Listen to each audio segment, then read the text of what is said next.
What's up, Wildside besties and baddies? I'm Bailey. And I'm Chelsea, and we're here to walk you through the wild sides. From homicides to hosticides and everything in between.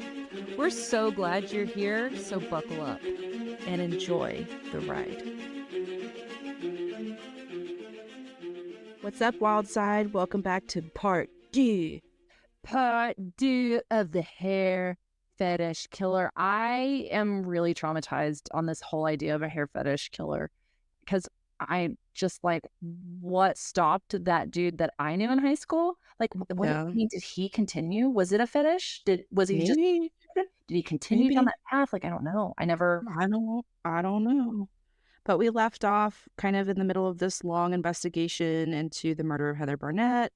Elisa Claps disappeared. Yes. We're looking into evidence and all of that stuff, and we're going to pick it up right about here. Yes.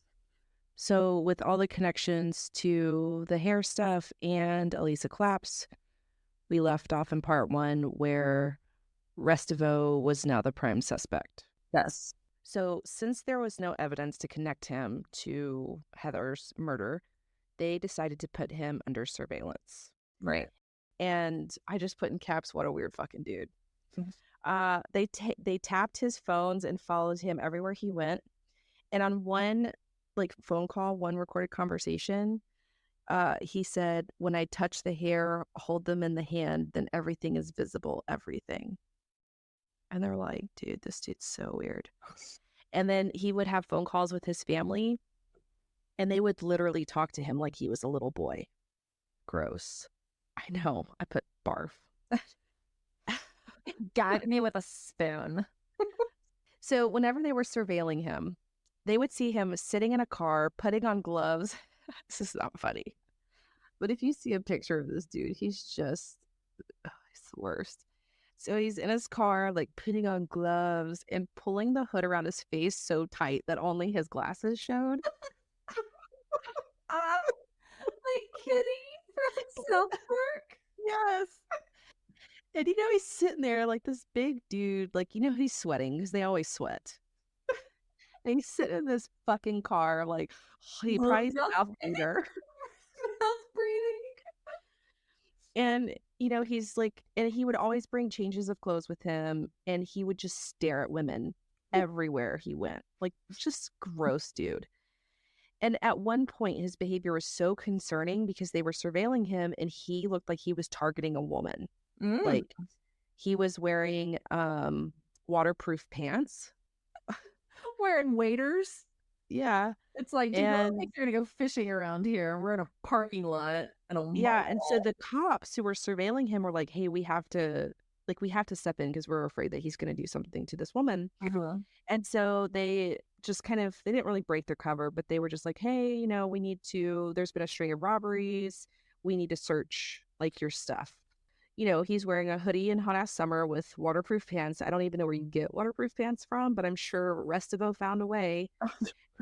And so when they searched his car, they found trash bags, a pair of gloves, a balaclava in the pockets of a hooded jacket. They found a large fillet type of knife and 2 pairs of scissors. Mm-hmm. And remember how we always talk about killers and rapists carrying these bags around with them? Yeah. They're goodie bags. And they also found identical change of clothing. And so police were just like, where did you get this knife? And he was like, oh, I found it on the sidewalk and I didn't want kids to get it. So I picked it up and kept it for the sake of humanity and safety. Thanks, buddy. Yeah. Good Samaritan award right there. And so police were like, this is probably our dude. He's really weird. He's really dangerous. And so they ended up issuing Osmond warnings. And so what I found out is Osmond warnings over in the UK, from my understanding, is when I'm a therapist and if I have a client who's homicidal and they're like, I'm going to kill my wife, then I get to break confidentiality and I tell the wife that her husband made this report and you need to find safety. Oh, okay. And so they made Osmond warnings to his fiance, her son's girlfriends, and foreign students who would stay with the couple, right? Because they would have foreign exchange students come. And the hospitals where he applied for work. Oh. Because they couldn't arrest him, but they were like, we need to at least let people know, right? Yeah. That he's super dangerous. Okay. I am really like standing ovation right now for this police force over in the UK. Yeah. This is impressive. I'm really liking this. Yeah. They did a pretty good job. And so, again, police were pretty sure that Restivo was their guy, but they needed more evidence. Mm-hmm. By the summer of 2004, police would put out public appeals for anyone with information to step forward. Mm-hmm. This is when police discovered the connection between the hair cuttings in Britain and the hair cuttings in Italy. Oh, right. Yeah, yeah. So this is what started to connect these two cases. Mm-hmm. And there were several women who came to the police that identified Restivo as the guy who had cut their hair. But again, there was no evidence of this, right? Right. And so in June of 2004, DSI James, who was like the lead investigator, traveled to Italy to discuss the case of both Elisa's disappearance and Heather Barnett's murder with the Italian police and prosecutors. So then we're starting to have agency communication in these two different countries. Right. That same month, Restivo was arrested, but again, because of a lack of evidence, he was released. Mm-hmm. So 2 more years, there were still no arrests in Heather's murder. Again, Restivo was the prime suspect, but they couldn't find anything. They even collaborated with the FBI's BAU, but even the BAU were like, bro, this shit's weird. Like, from my understanding, from what I read, they didn't even really have like a solid report that they could put together. Ooh. Okay, so on September 12th, 2006, now this is 4 years after Heather's murder, BBC featured her murder on Crime Watch and got inundated with calls and tips and all of this stuff. Oh, and this is where they got a lot of the tips from the women about their hair being cut. Oh, And so this is where a lot of the individuals came forward. So at the same time, investigators also searched Restivo's house, and kind of like in this hidden drawer compartment, they found pieces of cut hair. Okay. And so they're like, yeah, this is probably our dude, but there was no hair that matched Heather's. Yeah, that's problematic. You gotta have the same hair. Yeah. And being a creep doesn't, prosecutors aren't going to take that to court. I know, exactly. I mean, I hate to say it, like sometimes I wish that we could be like, well, he is a creep, and honestly, he would probably benefit from not being in the public eye, but that's just not, it's not and how I'm we do not it around worried- here, partner. not around here, partner. And I might end up in jail because they're like, I don't know, she's a little weird, so be careful what you wish for. Yeah. And so he was rearrested in November, but again, after not finding enough evidence to connect him to Heather's murder, he was again released. Womp womp. Okay, and fast forward 2 more years. So now we're in 2008. Okay. Heather's murder happened in 2002. So this is 6 years in the process, right? DNA had some advancements in some techniques, and they were able to analyze some of the evidence from Heather's crime scene that they couldn't analyze in 2002. Ooh. And an examination was done of a bloodstained towel left at the murder scene. And just kind of like as a quick note, this whole towel will come up in the trial and all that stuff when we get to that point. Restivo was like, at first he was like, no, that's not my towel. And then later on, he would say, yeah, it's my towel. I brought it to compare the colors, like to give her a color of the curtains that I wanted. And so he was very smart in that regard, because if he admits that it is his towel and he brought it there for business, then they can't necessarily say it was because he took it while he arguably was committing a murder. And she had emailed her sister, or it was her sister, right? Where she had emailed him and was like, hey, this dude wants some curtains. So, I mean, again, that's all lining up. Yeah. She said it.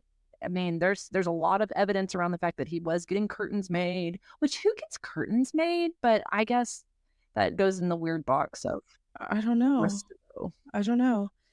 And this kind of lines up with investigators. Even though they were like, he's this creepy dude, he's also pretty smart and he's pretty clever. And it was also reported that he would like to kind of play cat and mouse games with investigators. Oh, So he kind of, at least that was the report of like leaving the hair. It was kind of like catch me if you can kind of stuff. And so this green towel, they were able to extract DNA from it, and they did find Heather's DNA on the towel, but they also found another male specimen DNA on this towel, Uh-huh. and and the results came in that it was 1 in 57,000 that it was not Restivo, Oh, right? Like it's him. yeah. Did I say It's that him. right? Yeah, essentially. Yeah. Whatever. And so even though they had this evidence and this new DNA, prosecutors were just like, it's still not enough for us to take to court and really kind of throw the book at this guy. Because And he already said that it was his towel. Like, of course it might have his DNA on it. It's his towel. He took it over to her because he wanted to match the colors for the curtains. right, I mean, yeah, that's pretty smart. Pretty smart. okay. And we are now in 2010. So I told you at the beginning that this was a long this covered a lot of years, Mhm. this whole thing. Yeah. And so it's been 8 years since Heather Barnett was killed. Uh-huh. And it's been what, 17 years Since Elisa since she disappeared. Yeah. disappeared. But in March of 2010, finally, after 17 years, a break would happen in Elisa's case. In Elisa's case? In Elisa's case. Oh, crap. Did they find her? And Chelsea, I just want you to buckle up because you are not going to like this next Was she bit in a at steamer all. trunk? Was she in a steamer trunk? No, it's worse. Do you remember that scary stories to tell in the dark or whatever? Remember that creepy book that we had growing up? Uh-huh. And there was that one about the lady was playing hide and seek and she shut herself in that steamer box and she died. Oh my gosh, And yes. because they couldn't find It her, was her wedding day. She had her she had wedding a dress wedding on. dress on. And she accidentally locked Yeah. herself in there and nobody could find her and she died. Yeah. So this is Oh, no. worse than that. And you're really not going to like it. Okay. Okay. After 17 long, painful years, Elisa Claps' body is found. Elisa Claps' mummified body is found beneath a pile of tiles in a loft in the Most Holy Trinity Church in Potenza, where Restivo had met her in 1993. Dude, I knew she was in that church. Exactly where her friend and her family theorized that she would be, in the church, because she never left. Why would they not let them search the church? The church had called a worker in about a leak in the roof. And so this worker comes in and is investigating a leak in the roof space. And he had his mobile phone light and saw her body, the remains of her body, while he was searching this small little room that was hidden behind a pile of tiles. And so when the news broke that Elisa had been found in the church in the center of Potenza, the Claps family was fucking pissed. Well, I'm kind of mad. I'm mad. Like, are you kidding me right now? And the stuff that there's a lot, and I don't want to go off on a whole tangent about this, but I just, Why didn't they? she was in a church. Why didn't they? Like, why didn't the family go and search the church? Were they not allowed to? They wouldn't let them. They Would wouldn't let not anybody? let them. No. I mean, they could like wash or do some sprinkling of water or something to like cleanse themselves and then go to search the church. I don't mean that to be blasphemic. I'm not saying that in a bad way. It just makes me mad. That's crazy. I know. And so Elisa's mother was shown photographs of various objects that were taken from the scene, and she was able to identify her daughter by a white knitted top and also her glasses and sandals. They had asked to search, as we said, the family had asked to search the church a ton of times, and each time they were prevented access.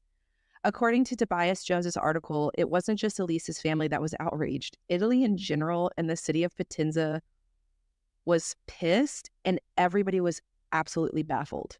They were like, how does a 16-year-old girl go missing, and the last place she's seen is in a church, and the church's like, nah. And the police are like, nah. And then we're going to arrest her best friend about lying.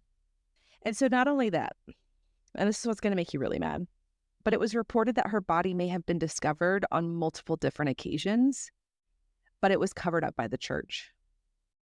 There were receipts and ballot papers with the dates of 2008 and 2009 being located there, as well as Peroni beer bottles in the same area. And forensics expert Eva Sachi suggested that Claps's remains had been covered with tiles and rubble, so that it had been covered up. Second, there were reports that 2 cleaners had reported discovering, this is the wildest part, discovering a cranium while cleaning the space. A cranium? Like a head. The head skull? Yes. And when they alerted the then priest, Don Ambrosio, he alerted the bishop, Monsignor Agostino Superbo. But when it was revealed and everybody who had and denied it and deflected it, the bishop straight up was just like, this priest is Ukrainian and he doesn't speak good Italian. And I thought he said Ukrainian, not cranium. And everybody's like, get the fuck out of here, bishop. Stop. And he was like, no, really, it was a language barrier. And so regardless of this, I'm not laughing about the seriousness of this. I'm laughing at your face and how you're so mad right now. I had a 6th grader tell me one time recently that another 6th grader, it was reported that another 6th grader said, go F yourself. And so this other 6th grader comes up to me and she was like, Miss Chelsea, this 6th grader told me to go F myself. And I was like, okay, well, let's handle this. So I get the other little girl involved, I bring her over and I was just like, hey, we just need to figure this out. It sounds like there were some words that weren't appropriate and we used them, blah, blah, blah. And the girl was like, I didn't say that. I didn't say go F yourself. I said go flick yourself. Like you flick someone in the head, like you just flick them. When you're upset, you flick. And she just kept flicking herself in the head. And to me, I am like, okay, so these people are working on a 6th grade maturity level. Like, oh no, he's Ukrainian. He didn't say, he said Ukrainium, not cranium. Yeah. Whatever. And so, okay, authorities were never contacted even with that. And third, it was discovered that Elisa's body had been sawn through. It had been sawn through like a hand saw. Yes, which created an opening in which a smell would have emerged, and it would have alerted people that there was probably a body or something decomposing there. And another thing is that when her body was found, her glasses were perfectly folded at her feet, suggesting that the crime scene may have been tampered with and that the tiles and rubble had moved in a deliberate attempt to kind of hide the corpse. And the last kind of piece, which is still really weird, is underneath her body, there was a red button that was found, and it was almost identical to Don Mimi's cassock, a button from his cassock. What's a cassock? I guess it's the robe, that priests wear. They said that it did not match it, but it was still highly suspicious. Oh, that's right. And the other thing is Don Mimi, the guy who prevented the searches at the church, he claimed that he did not know Danilo Restivo, but photographs have since emerged of him attending the man's 18th birthday party. I was going to say it's probably his Tio type of thing. Like it was Uncle Bishop. Yeah. And so that just kind of points to this really high suspicion that there was some sort of involvement in the church and cover up. Yeah. And so the day after Elisa's body was discovered, she was removed and taken in for an autopsy and forensic evaluation. According to Tobias Jones's book, Blood on the Altar in Search of a Serial Killer, Elisa's remains were removed on March 18th, being carried out on a zinc stretcher that was covered with a sheet. As the remains reached ground level, a spontaneous applause was heard by a crowd that had gathered. Well, yeah. They were just like, all right, finally. Finally. Elisa's remains were taken to Matera to be scanned, then to Bowery for the autopsy.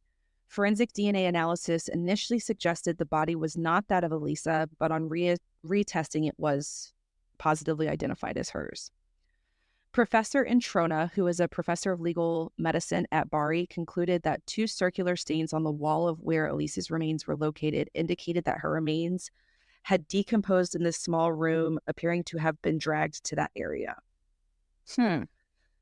Again, according to that same book by Tobias Jones, during the forensic evaluation and autopsy, Professor Introna noted that Elisa's waistband of her trousers were hitched up above her waist, and the zip of them had been lowered with the jeans opened. Her Mm. pants had been cut, and so had the bra, and it had been cut in the front between the Okay. cups. In the front, in between the cups. Yep.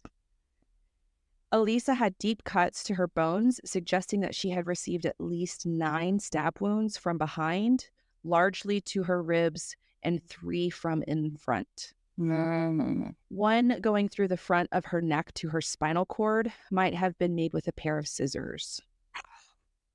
9 Ooh. stab wounds were found from behind and 3 from the front, suggesting that the attacker may have still been behind her as he pulled her back and inflicted injuries to her breast and neck.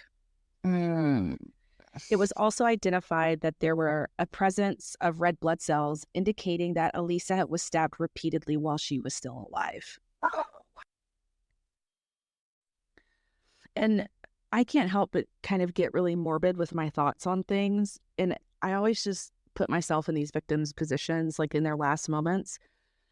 And I can't imagine the fear that she went through, but I don't know the word, whether it's like irony or a cruel twist of fate, but she's in her church. She's in her house of the Lord being viciously attacked, probably trying to call out for some help. You know what I mean? Like it's just so awful. Mm-hmm. Professor Introna noted that Elisa had a deep throat cut, just like Heather. He didn't note that it was just like Heather. I'm just saying that it was similar Right. to Heather's. Right. Right. He suspected that there was a sexual element to the attack due to the ripping of her underwear and her trousers being lowered and particular locations of hemorrhages in the upper thigh and breast area. The forensic examination also identified that the strands of Elisa's own hair had been cut from her head and placed near her hands. Again, very similar to Heather. Mm. And Hold on. amazingly, I'm gonna interrupt you really quick. So you said it was a mummified body, meaning it still had some form of like soft tissue. yes, Is that correct? Because from of, my understanding, yes. and I'm assuming that's because it was kept from the elements. And so there wasn't any like, animals didn't eat it or fungus, to decompose it to the point of it just being bones. Yeah, and I think Or- this little room that she was found in, it's called a garret. I had to look up what a garret was, Uh-huh. and it's just like a tiny little broom closet. I think that Uh, that almost acted in a weird way like a tomb, okay. And from so what I as the gathered. body was somewhat preserved, they were able to make conclusions as far as like blood pooling and kind of reports within the soft tissue. Yeah, I mean, from what everything is reported, that's Okay. what it sounds like. Wow. Which, I mean, that's pretty amazing 17 years later that they were able to Yeah, still yeah. use some of that tissue. That's incredible. And on a really positive note, during the forensic examination, they found DNA from an unknown male. Ooh. It had been found on blood in the back of the jumper that had been on her remains. Okay. And guess what? When they analyzed the DNA, Italian authorities were able to say for sure that the DNA found on Elisa's body was in fact that of Danilo Restivo. They got him. And I don't think he can, I was making curtains, excuse his way out of that one. Just wait. Okay. No, wait. What do you mean just wait? I'm going to say like all the things he tries to say, and it's going to just make you like, okay. So it is now again in 2010. And right around the same time of the discovery of Elisa's body, investigators were still in full force investigating Heather Barnett's murder. Now, along with the discovery of Elisa's body, with the hair, with the DNA there, it was kind of a fortuitous timing, right? The paths finally crossed. And so finally, everybody was like, the coincidences were just too great for common sense to ignore, right? One woman and one girl on different sides in different countries had connections to the same guy. They were both found with severed clothing, lowered trousers, their hair and their throats cut. Hair had been found in both their hands. And with the similarities between these two murders and the new DNA evidence, it was finally time to make a move. So they finally got to the point to get to charging and prosecuting him.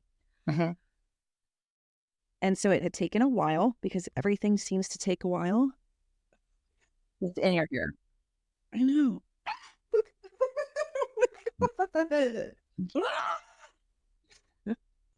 You're being like literally attacked. Like I we're gonna have to do an know. episode of you when you were Jeez. attacked by that was the largest bug I've ever seen.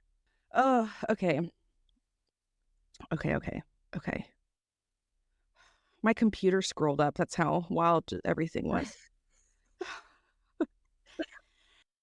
So 2 years later, on Wednesday, May 19th, 2010, police raided Restivo's home, the same home he lived in when he killed Heather, and arrested him on suspicion of Heather Barnett's murder. He was taken to the police station for questioning while his house was cordoned off for a full forensic examination. Mm-hmm. Restivo, from the beginning, maintained his innocence and remained in custody until November.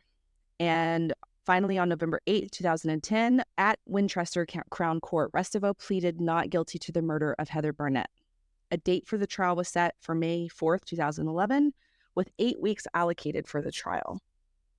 There were many attempts and arguments from prosecutors that any evidence in Elisa Claps's murder should not be used in the courts against Restivo for Heather's. They were like, this is a separate thing.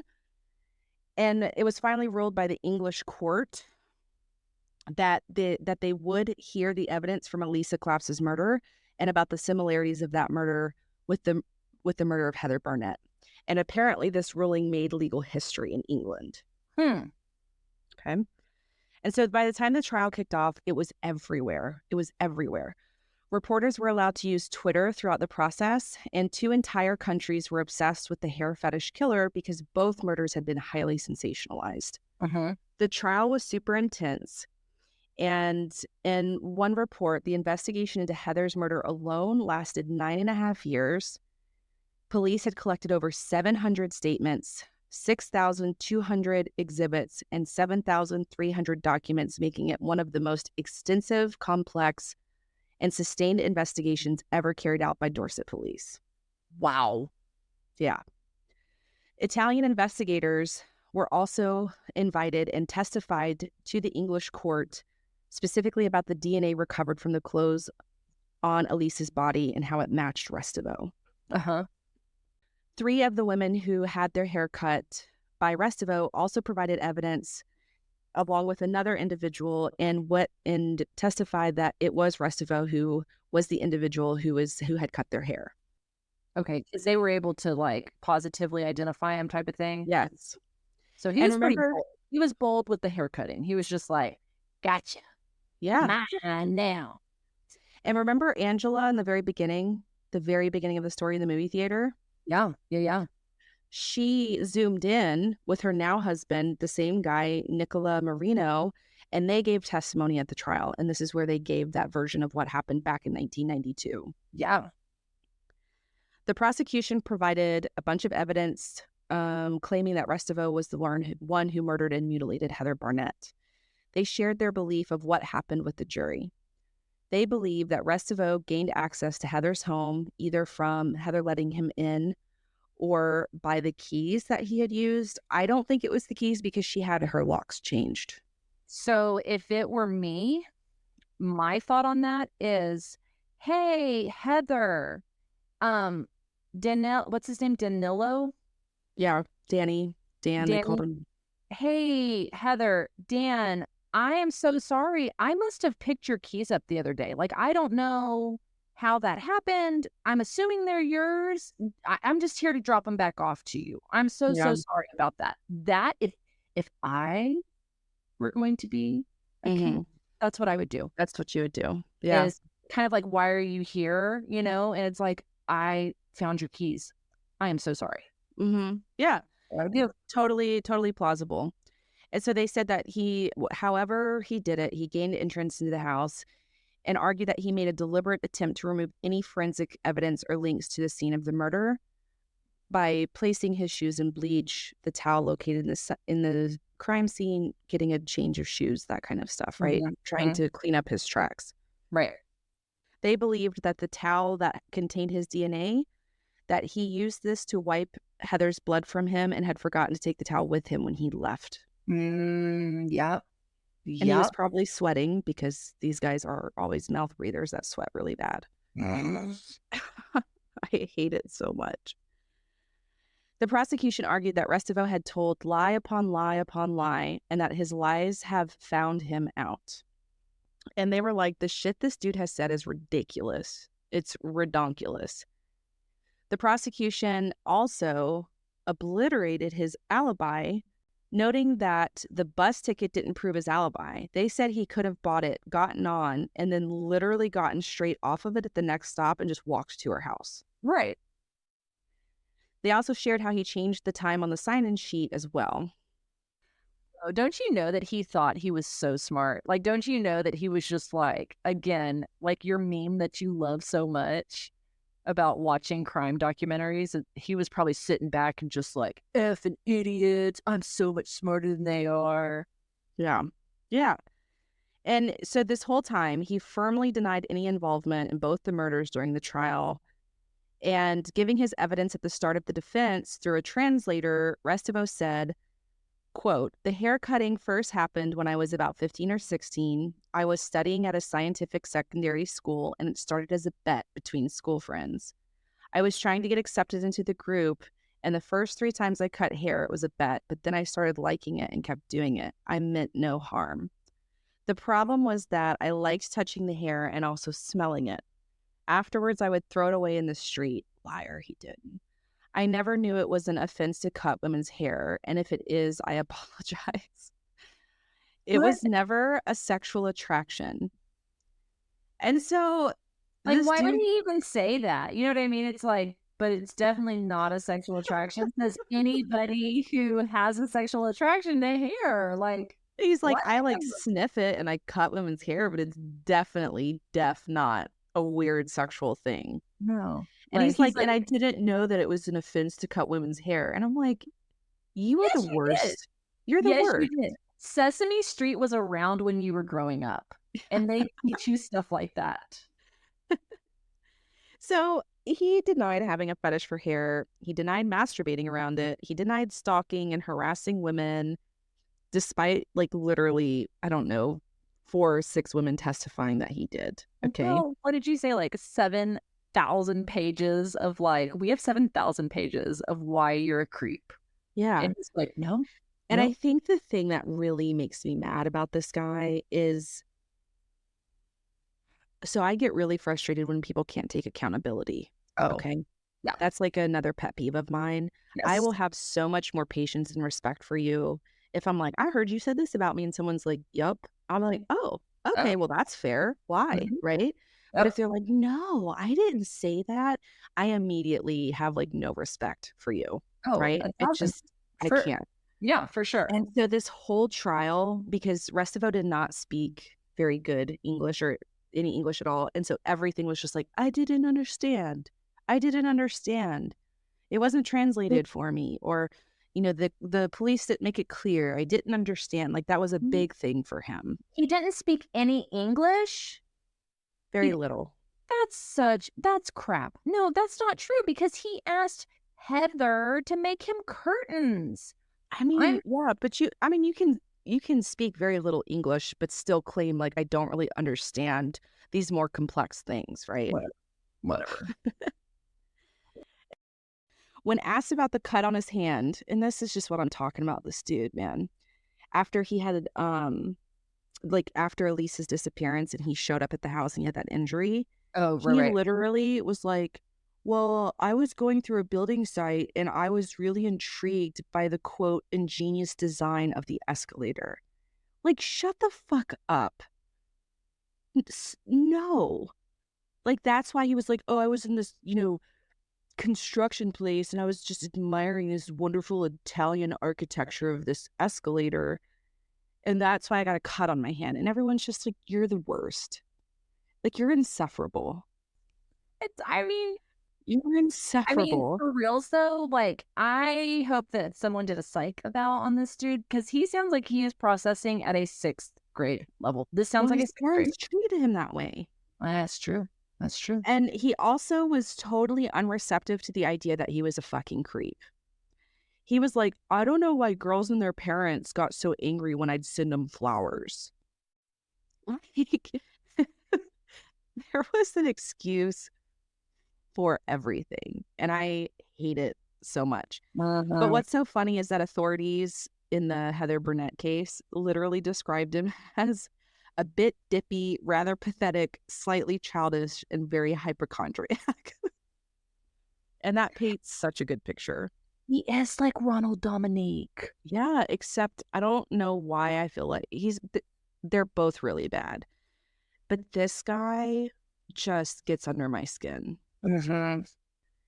And so finally, after weeks and weeks of trial, and also I just want to say a side note, I think that his name is actually pronounced Restivo, Mhm. but I'm a terrible American who just cannot. I mean, So can we just call him Dan? yeah, I just feel like I've stuck to Restivo this whole time. But I That's know fine. people are going to be like, it's technically Restivo. Wow. And I just like, I feel really bad that I mispronounced it this whole, like literally this whole like 4 hours or however long we've been doing this. But Mhm. I just want to send out my apologies. Hey, you're taking accountability Yeah, for your action. I should have like looked up because I didn't watch any videos on this actually. This was all off of uh, like reports and books and newspapers. And I don't even know why it didn't even cross my mind until this point. Until like later, I looked up, like when you were talking, I looked up a video and I was like, let me make sure I'm pronouncing this name right. And it's like, no, you're not. And I was like, I really should have looked into this before we started. So, but here we are. So I'm Tomato, just going to tomato. keep going with Restivo because I feel like, I don't know, Yeah. maybe I should say Restivo. Restivo. Restivo. Fragile. Restivo. Yeah. So after weeks of trial, him dancing around questions, the jury decided. On June 29th, 2011, the jury deliberated for 5 hours before finding Restivo guilty of Heather Barnett's murder. The following day, before he was given his sentence, Restivo heard victim impact statements from Heather's daughter, Caitlin, and Heather's sister, Denise, and they were read to the court. And in Caitlin's statement, she talked of the horror of finding her mother's body in the whole ordeal with the police. And she said, it was a moment that I felt as if my heart had been ripped out. I was in a state of complete and utter shock, and it took months before I accepted the truth. I understood the words used, but I felt that things like this don't happen to people like my mom. I used to have nightmares and flashbacks reminding me of the events of the 12th of November. I also don't like going to bathrooms. I used to think that someone might be waiting for me. Now I just hold a fear of what's behind the bathroom door. It was several years before I accepted the help of a child psychologist to help me cope with what happened that day. My mom is no longer able to help me celebrate my successes and pull me through the disappointments. I will never get the chance again to tell her how much I love her and how much I miss her. The only person that I can fully trust and rely upon now is Terry. My mom has been taken from me. The home I shared with my mom was now tainted with someone else's violent actions.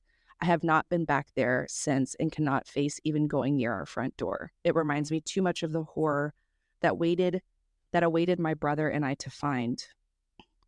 And she, I mean, these kids, like they really were completely altered for the rest of their life because of this, all because he is a gross, simpish bitch. And so, in summary, Burnett, stated that Restivo had killed to satisfy, quote, a sadistic sexual appetite and was a, quote, cold, depraved, calculating killer, Mhm. and described his murders as inhumane depravity. He sentenced him to life in prison and with a minimum of 40 years having to be served, because I think that's how it works in the UK. Oh, uh-huh.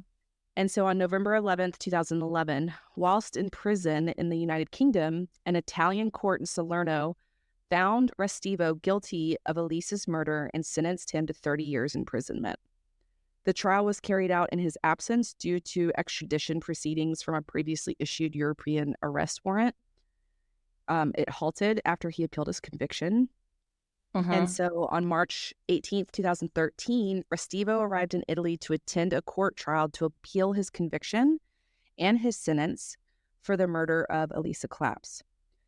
On March 20th, the trial began at a court in Salerno, and he lost his appeal and was returned back to the United Kingdom to continue serving his life sentence. Oh, wow. A funeral was held for Heather Barnett on Friday, February 7th of 2003. Her family had to wait for an autopsy and forensic examination, and then they had to lay her to rest in the middle of a murder investigation. Mm. And over in Italy, after 18 years of waiting, on July 2nd, 2011, the Claps family laid Elisa Claps to rest with approximately 5,000 people attending her funeral. Her mother, Philomena, stated, she did not want her daughter to go back inside of a church, so they held the funeral outside. Oh, snap. I didn't even think about that. Yeah. Oh, that's awful. And so that is the really awful, wild and crazy case of Danilo Restivo, the hair fetish killer, and the victims Elisa Claps and Heather Barnett. And one thing that I wanted to add before we close is that there are literally 5 other women that potentially he is tied to, but they don't have any evidence. And so one of them is Christina Golonucci, and that was over in Italy. There were 3 young women in France that disappeared between 95 and 2000. They were found dead in Perpignan, France. Yvonne O'Brien was a British woman, and they found her mutilated body in her apartment. And let me think, I'm just reading through this. They don't know if it's like a really strong, there's just speculation, but a Mm-hmm. lot of people think that he's involved. And Erica and Sirmin, Mm-hmm. they found a picture of this 27-year-old Italian woman who disappeared in 2003. They found a picture on his computer. Oh, wow. And the most convincing one is a South Korean woman named Jong Ok Shin. Mm-hmm. She had come to England to study. She was attacked yards from her home, 3 blocks from where Restivo lived. Mm-hmm. And this was July 12th, 2002. She was attacked while walking home from a night out, stabbed 3 times in the back with a clump of hair found near her body. There was other kind of circumstantial evidence, but they ended up arresting a guy, Omar Binguit, Mm-hmm. and so he's been in prison for that. And they've tried, like, his defense team has tried to clear him based off of saying it's probably this Restivo guy, but his conviction remains upheld for the murder of her. So I la, la, la, la. Why don't people, like, he's already in jail. You're in jail forever. Just admit to the other stuff that you did. I don't think he can. I think he has been so disgustingly enabled by his family his whole life that I don't think he knows what it looks like or feels like to take accountability. You know what I mean? It's like if you've never been taught to whistle, people are just like, just whistle. And you're like, I literally don't know how to whistle. You know Yeah, what I but you mean? can learn. You can learn how to whistle. Like, what are You we doing can. in our prison systems? Can't we, like? put them through counseling and get them to the I don't point where know. they can admit other stuff? That's terrible. I know. I Well, know. I just looked his picture up just now. Okay, I want to say something about this because I try to be really careful not to say mean things about people's looks because there are other people in the world who might be listening and they're like, hey, I kind of look like him. And if you think this person's ugly, then you think I'm ugly. And I want to be very clear that is always your behaviors and your actions that really make you attractive or not attractive. You know what I mean? Yes, Like no. if he were like the best dude ever and he was like, I don't know, the founder of Big Brother and he cured cancer, I'd be like, look how adorable this guy is. You know what Yeah, I mean? yeah, for sure. And so, but I still try not to make, like comments either way about people's appearances because they can't help it. Yeah. But he's just the most, like when I think about standing next to him, I think that he's gonna smell like Funyuns.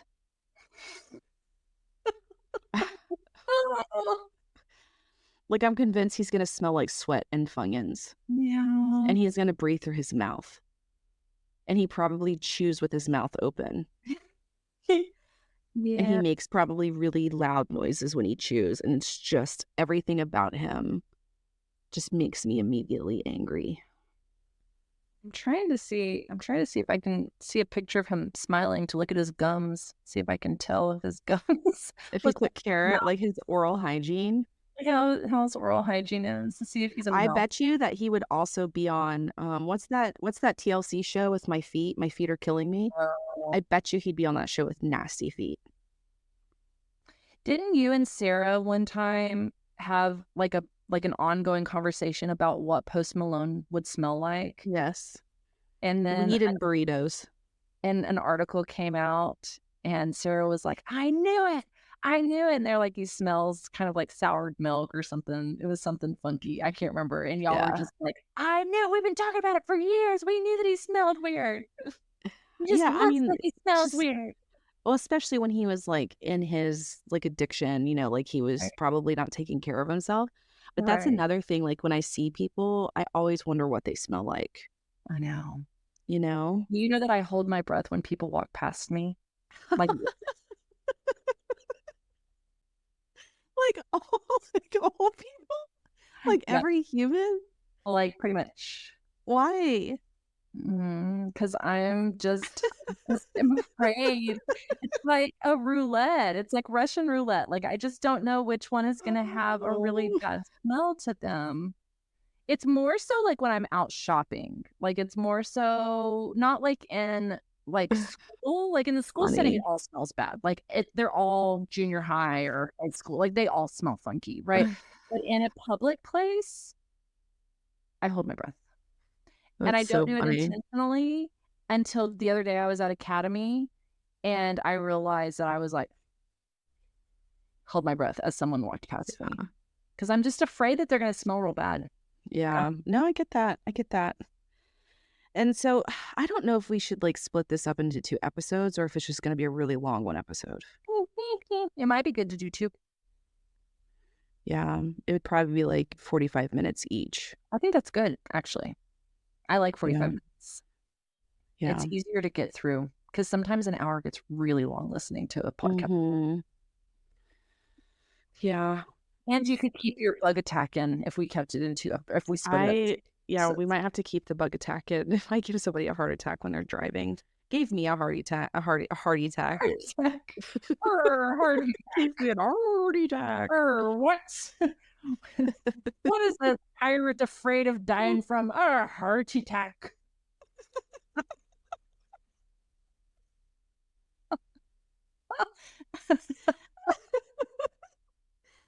Oh God. Oh, so I just want to give shout out, much love to Heather Barnett's family and the Claps family. Yeah. And I hope that they find Peace. some sort of semblance of peace and justice with this gross ass simp dude behind bars. I know. It's gonna be really interesting how the other prisoners treat him. So Yeah, it will be. all Well, right. Well, there's our hair fetish case. That was fun, right? Fetish. I do like learning about fetishes. It's very interesting. I hope you guys understand that when we use words like fun after tragic cases, we're not being insensitive to what happened to the victims. We're compartmentalizing. Yeah. We're putting that in a nice box, and then this box goes into like, oh, okay, let's act like this stuff didn't, it's not that serious, and it was a good time talking about true Okay, but crime. at the same, like, yeah, fun's not a good word, but it is interesting nonetheless. Like, tragic, yes, but it is still interesting. Fetishes are still very interesting because I Yeah. feel like there's not a ton. I don't feel like it's something you see every day. It's not something you know a ton about. So, So, well, thanks as usual, you guys. Thanks for hanging out with us for this wild and crazy ride. yeah, and we'll catch you on the flip side. Bye, guys. Later, Gators.